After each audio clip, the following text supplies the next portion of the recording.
house might have only gotten one offer.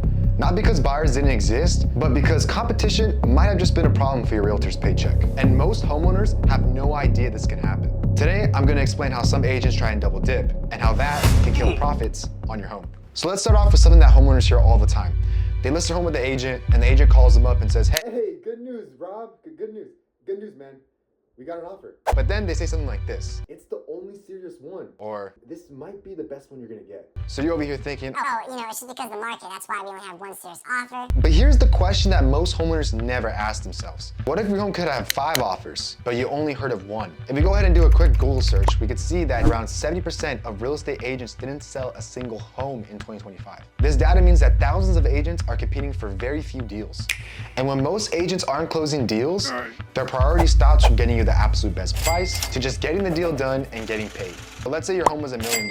If the real estate commission's around 5%, that's $50,000. 25 grand for the buyer realtor, 25 grand for the seller realtor. But in a tough market, if one agent represents both the buyer and the seller, he's walking away with that full package of $50,000. This is what we call in the real estate industry double dipping. You're representing both the buyers as well as the sellers. I want you to be completely honest with yourself. If you're a realtor and you're going through a tough market like 2025, and not a lot of realtors were closing deals and you're competing, would you list a house, wait for buyers to come in, or would you be more tempted into representing both the buyer and the seller to collect double commission? In other words, would you rather make $25,000 or would you rather make $50,000? And I'm pretty sure you'll take the 50 grand. So you can see why a realtor want to close a deal quickly with the buyer they already have, instead of having your home sit on the market long enough to attract more competition, which could get your home selling for top dollar. And you as a homeowner are thinking, Oh wow, my home only got one offer and this is solid, I'm gonna take it. but behind your excitement, your realtor is thinking about closing a deal rather than creating competition to get your house selling for top dollar. In other words, your house didn't just get one offer because there are no buyers.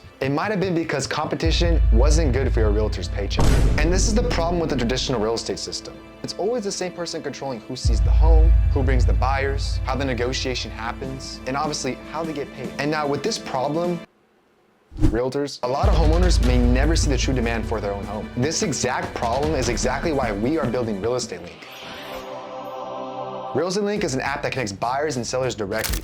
No middleman controlling who sees your home, no gatekeeping, no commission cutting to your equity, just buyers and sellers connecting directly to close a deal. Because when more buyers can see your home, you're creating real competition. And competition is what actually drives price. If you want to get access to our app before we launch this year, you go ahead and click the link below in the description, or you can check us out at realestatelink.ai. If you found this video helpful, go ahead and share it to someone who's thinking about selling their home or may need to use this information in the future. Because most homeowners have no idea how this actual system works. And the more that people understand it, the more power that homeowners get back. And I'm curious, did you ever sell a home before? And if you did you get 1 offer, 2 offers, 3 offers? I wanna know. If you wanna go ahead and drop a comment about how your home sale went, please go ahead and leave a comment down below. I'm Josiah, I hope you guys have a great day.